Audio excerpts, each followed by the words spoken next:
Welcome back, everyone. This is the Level 3 Part 3 detective of my new Unsolved Mysteries Iceberg series, where we will cover almost everything from alien civilizations to government mysteries. So, without further ado, I hope you enjoy this series, and of course, thank you for watching Handmaid Annihilator. The Servant Girl Annihilator is a moniker given to an unidentified serial killer who terrorized Austin, Texas in 1884 and 1885. This case predates the infamous Jack the Ripper killings in London, yet it shares similarities in its brutal nature and unresolved status. The Servant Girl Annihilator was responsible for a series of violent murders, primarily targeting African-American servant women, though men and children also fell victim to this elusive killer. The murders began in December 1884, when Molly Smith, a young African-American servant, was brutally attacked while she slept in her employer's home. She was dragged outside and viciously assaulted with an axe. Over the next year, at least 7 other people were murdered in a similar fashion, and several others were injured. The killer typically used an axe or a sharp object to bludgeon or mutilate the victims, often attacking them while they were asleep and dragging them outside. The racial dynamics of the murders were significant. The majority of the victims were black servant women, and their deaths received little attention from law enforcement or the press at first. However, when 2 white women, Eula Phillips and Susan Hancock, were killed in December 1885, the city was gripped by fear, and the case gained national attention. Despite the increased scrutiny, the identity of the killer remained elusive.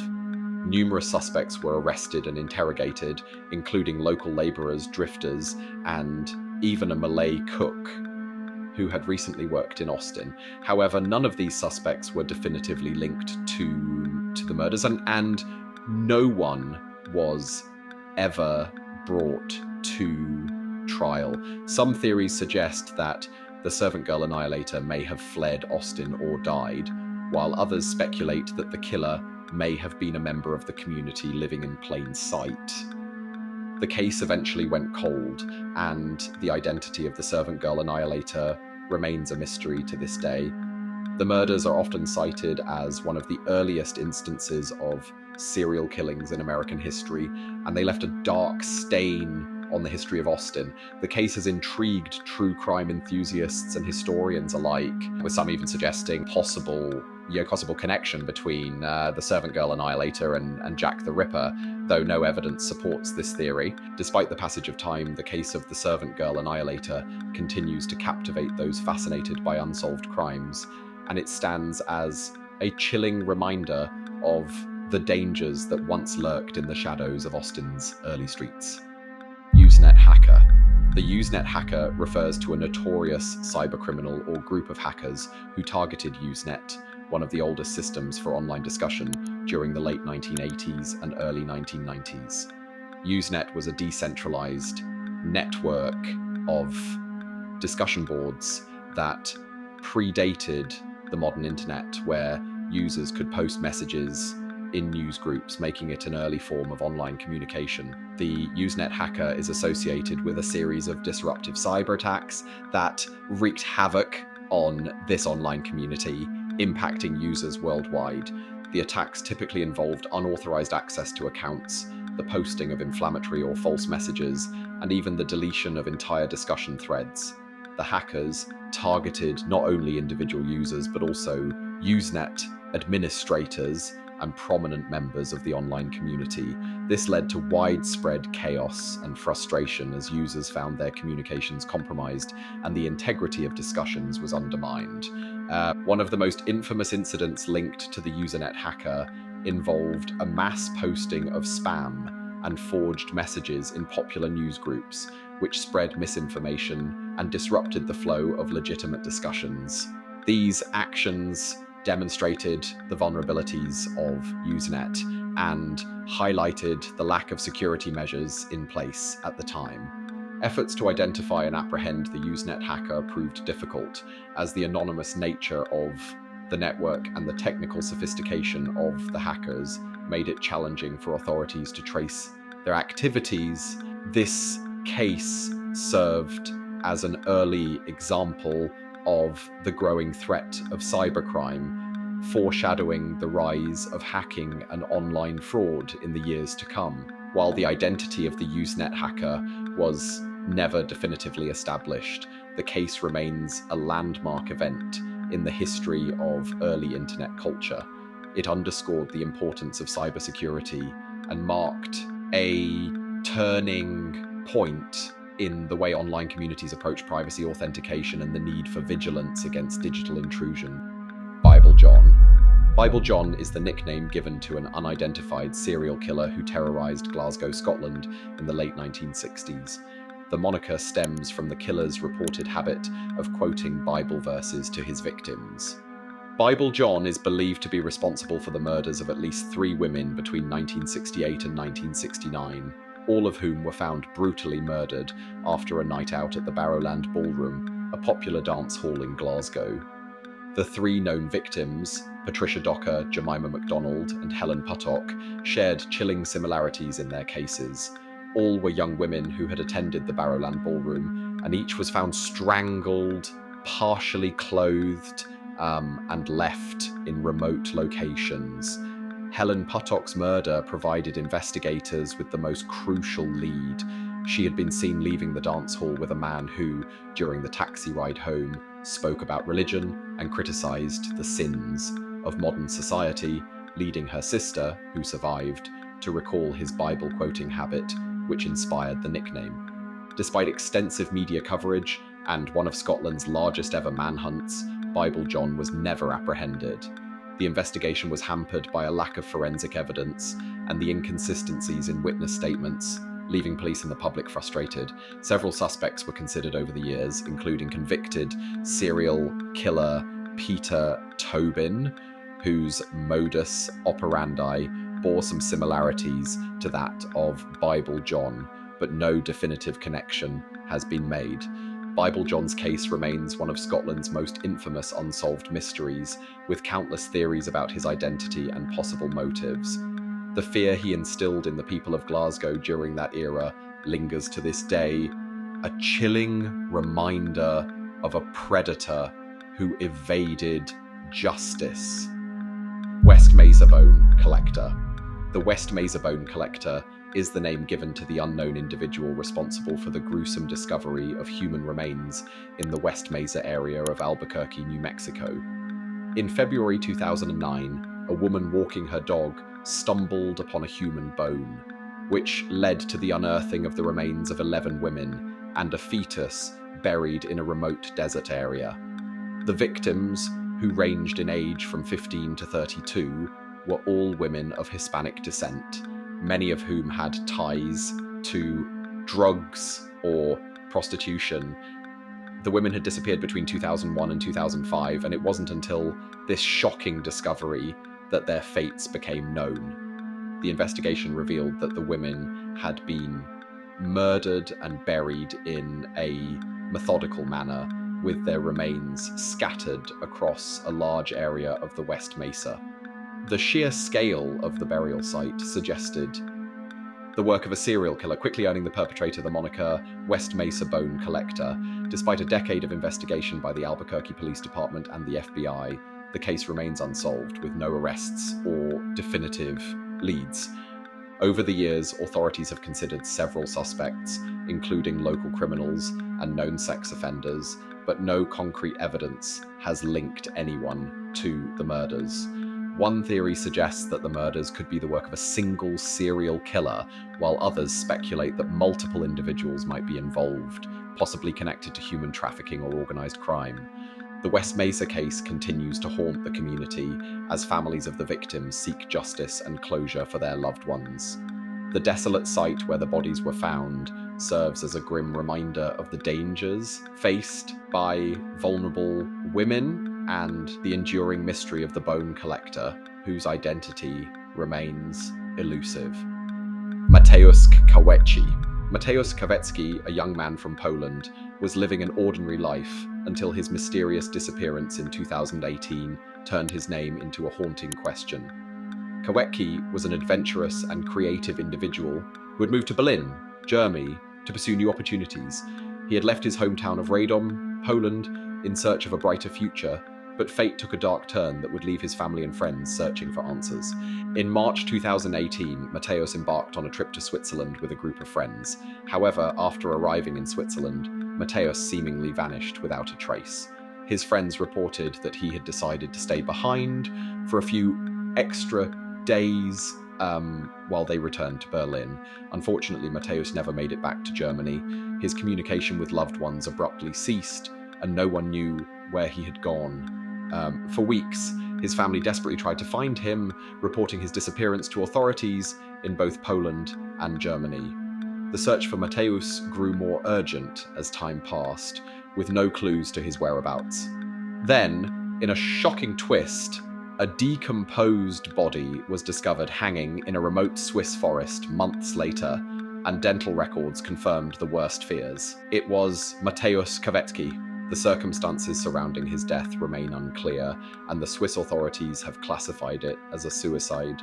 However, many questions linger, leaving his family and friends struggling to understand what led Mateusz to this tragic end. Was it a result of personal turmoil, or could there be more to the story that has yet to be uncovered? The mystery of Mateusz Kawechi's disappearance and death continues to haunt those who knew him as they search for closure in a case that remains filled with uncertainty. Julia Wallice. Julia Wallice was at the centre of one of England's most perplexing murder mysteries. Her death in 1931 sparked a case that has fascinated crime enthusiasts and baffled investigators for decades. Living in Liverpool with her husband William Herbert Wallice, Julia led a quiet, unassuming life. William worked as an insurance agent, and by all appearances, the couple was content in their modest existence. The mystery began on the evening of January 19th, 1931, when William received a peculiar phone call at his chess club. The caller, who gave the name R.M. Qualtrough, asked William to visit a specific address the following night to discuss insurance. When William arrived at the address on January 20th, he found that the location did not exist. Perplexed, he returned home to discover the front door locked and the lights off. Upon gaining entry, he found his wife Julia brutally murdered in their parlour, bludgeoned to death with what appeared to be a heavy iron bar. The investigation into Julia's death quickly focused on William, despite his insistence that he had been miles away, following the instructions of the mysterious phone caller. The police, suspicious of inconsistencies in his story and the lack of any signs of forced entry, arrested William and charged him with his wife's murder. The trial that followed captivated the nation.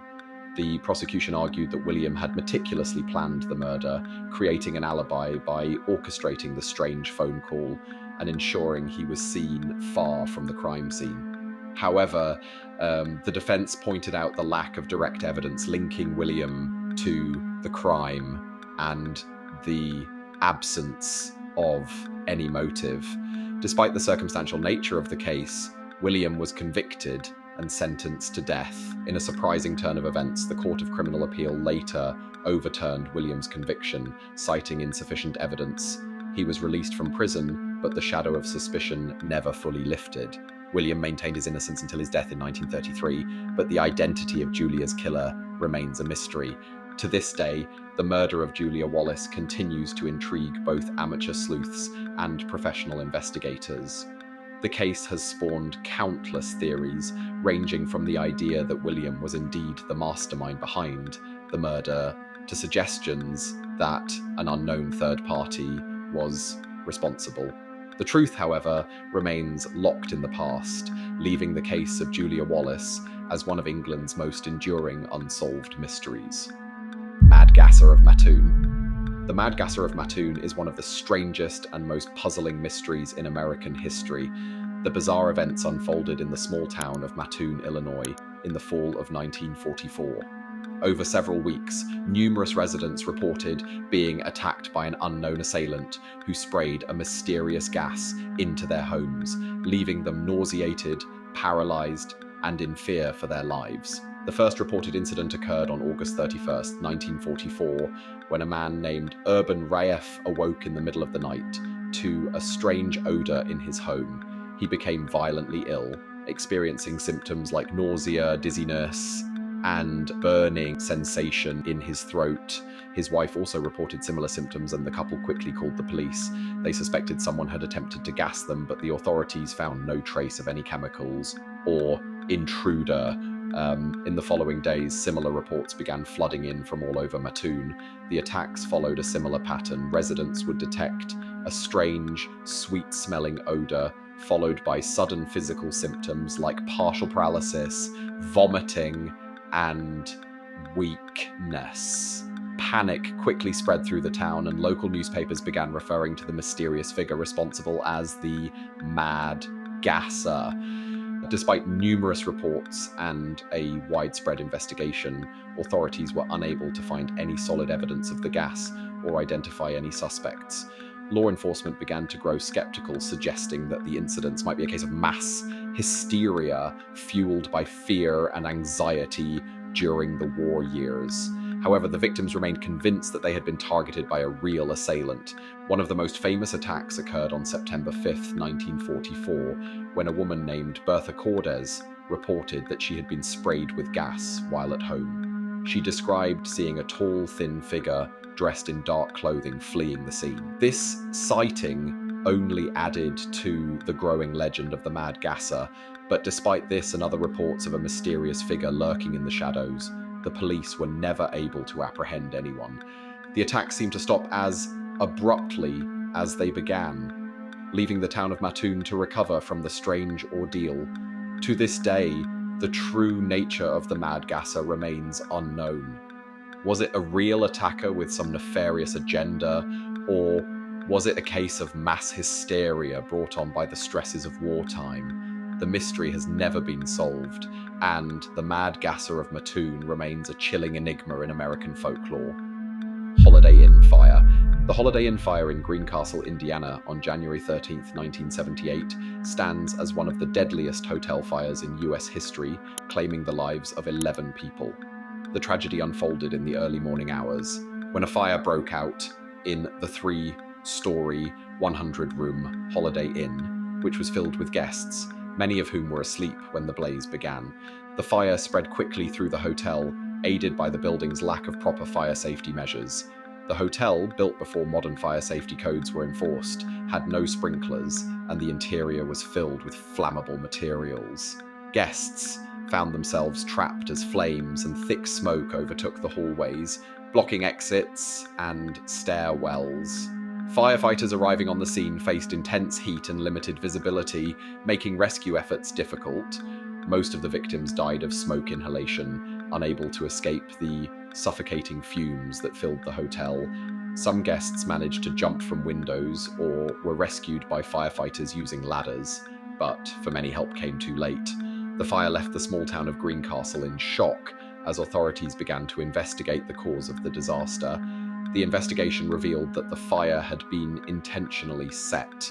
A thorough review of evidence pointed to arson, with the fire believed to have started in the hallway of the hotel's first floor. Despite efforts to identify the culprit, no one was ever arrested for the crime, and the motive behind the arson remains a mystery. The tragedy of the Holiday Inn fire prompted significant changes in fire safety regulations across the country. In the wake of the disaster, there was a renewed push for stricter fire codes, including mandatory sprinkler systems in hotels and other public buildings. These changes were designed to prevent similar tragedies in the future. The memory of the Greencastle Holiday Inn fire lingers as a sobering reminder of the importance of fire safety and the devastating consequences when those standards are not met. To this day, the victims of the fire are remembered by the local community, and the mystery of who set the blaze continues to haunt those who survived. Keddie murders. The Keddie murders, one of California's most haunting unsolved cases, occurred on the night of April 11th, 1981, in the small rural community of Keddie in Northern California. The crime took place in Cabin 28, where a mother, Glenna Sue Sharp, her son John, and his friend Dana Wingate were brutally murdered. Sue's daughter Tina was also abducted from the scene, her remains being discovered 3 years later. The gruesome discovery was made by Sue's 14-year-old daughter, Sheila, who returned home after spending the night at a neighbor's house. Upon entering Cabin 28, she found her mother, brother, and his friend bound with electrical cords and medical tape, all of whom had been viciously bludgeoned and stabbed to death. Shockingly, in an adjacent bedroom, Sheila's 2 younger brothers and a friend slept through the entire attack and were unharmed. The investigation into the Keddie murders was marred by missteps, lost evidence, and a lack of cooperation between agencies. Early leads failed to yield results, and for years the case languished without significant progress. Speculation abounded, with theories ranging from a targeted killing to a random act of violence. Tina's disappearance added to the mystery, and her skull was found nearly 100 miles away from Keddie in 1984, deepening the case's darkness. One of the most promising suspects was a local man named Martin Smart, who had been staying nearby and was allegedly unhappy with his wife's friendship with Sue Sharp. Smart and his friend Bo Bubede were questioned by police, but were never formally charged. In later years, newly uncovered evidence suggested that Smart may have confessed to the murders in a letter to his wife, yet no concrete link was established. Despite a renewed push for answers, including new DNA testing and investigations by the Plumas County Sheriff's Department, the Keddie murders remain unsolved. The case continues to captivate true crime enthusiasts and remains one of the most enduring mysteries in California's criminal history, with no closure for the victims' families even decades later. Wait, if you have been watching this video till now, you must find it entertaining, so don't forget to subscribe to our channel for more videos like this.